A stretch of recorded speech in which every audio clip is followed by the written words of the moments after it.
All right, this week we continue speaking to some of the 47 freshmen who formed that historic class that was sworn in just a year ago. We're taking a look back at that first year in Congress. With us today are two Texas congressmen who served in the state legislature and are both veterans. Pat Fallon, who served in the Air Force, and Jake Ellzey, who served in the Navy. Gentlemen, good to see you both. Thanks, Sean. I appreciate it. All right, full disclosure, I'm here in Texas on the way to the studio here in Texas. I actually saw a Jake Ellzey for Congress sign, so it was kind of cool to come on the way in and know that I was going to see you guys soon. I'll start with you, Congressman Ellzey, since I saw your sign. You guys both came to Congress as veterans. And at a time when we're seeing fewer and fewer people with military backgrounds serve in Congress. So do you think that your colleagues valued that military service and ask about it as they make decisions with respect to our national security? I think they do, and I think that there's a gigantic push from Leader McCarthy and so many others in Congress to get more veterans in Congress. We have a record number of veterans across the country running for Congress at this very time because they see a weakness in a strategic vision from this administration. And after all the blood and treasure we've spilled over the last 20 years in Afghanistan and Iraq, they recognize that it's time to speak up on behalf of the military and as veterans after this disastrous withdrawal from Afghanistan that we saw, that we need more veterans in Congress to get the mission accomplished. Congressman Fallon, you weren't lucky enough to serve in the Navy, but are you able to help explain to your colleagues why the investment in the military is so important? Because it's funny, I don't think people appreciate the buildup of, say, China's military and how it undermines our national security.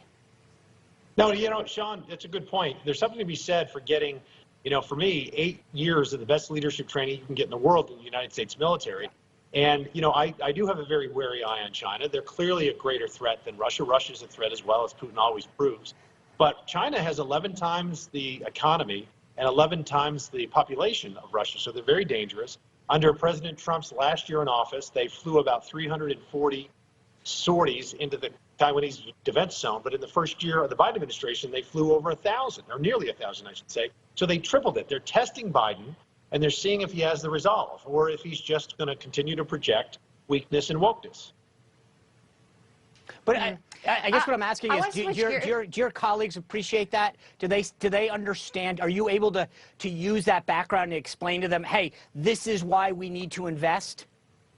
Oh, yeah, there's no doubt. I sit on the Armed Services Committee, and we do have many veterans that sit on the committee, at least on our side of the aisle. But the ones that didn't, yes, they come to us and they defer to us. And they ask a lot of very good questions so they can be fully informed. I do want to switch gears with our national security. You both are from a border state of Texas. It just came out that the Department of Homeland Security reports that 153, almost 154,000 migrants were encountered in January alone. That's almost double the numbers of last year, quadruple the numbers of 2020. It also shows that over 62,000 of those were released into the U.S. We always talk about every state is a border state, but do you hear that more and more? Is that just a slogan that people are saying, Congressman Ellzey, or do they actually believe it now with feeling these 62,000 people are probably in their states? Well, they feel it now, and they are recognizing that this administration in particular, after 1 year, has shown no desire to keep the American people safe on any front whatsoever. 100,000 killed by fentanyl overdoses coming from China last year. Let's make something perfectly clear. Nothing comes from China without the knowledge of the Chinese Communist Party. That is how you deplete a population, is through overdoses of fentanyl and killing 100,000 young people in the United States. We have 2 million people coming through over the course of a year, which shows a willingness on the part of this administration not to secure our country.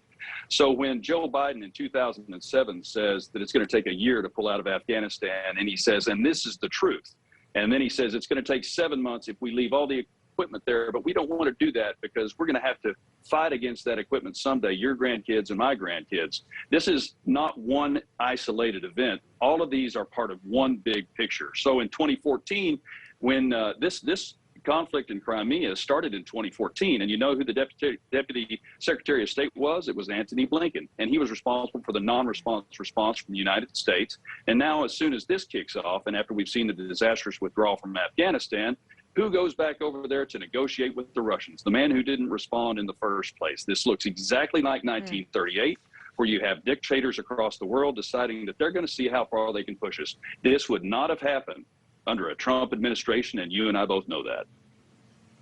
Congressman Fallon, I don't have a lot of time left for you, but we see more and more polling showing that even Democrats really care about what's happening at the border. Do you see that represented in Democratic members of Congress? Are they picking up on that?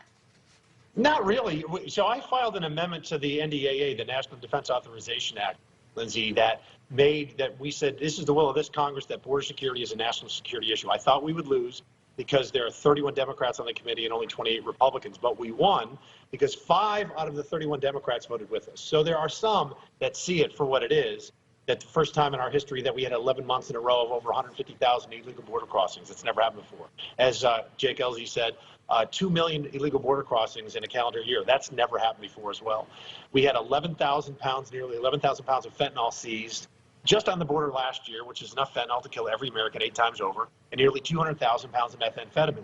The cartels are making wild profits, and the people are now understanding that if you're not safe, then you're not free. And I think we're going to see in November, Lindsay and Sean, not a red wave, but a red tsunami, and solely, primarily based on this issue with a porous border. I couldn't agree more. Congressman Fallon and Elsie, thank you so very much for being with us. Appreciate it. Thanks, Sean. Thank you so long.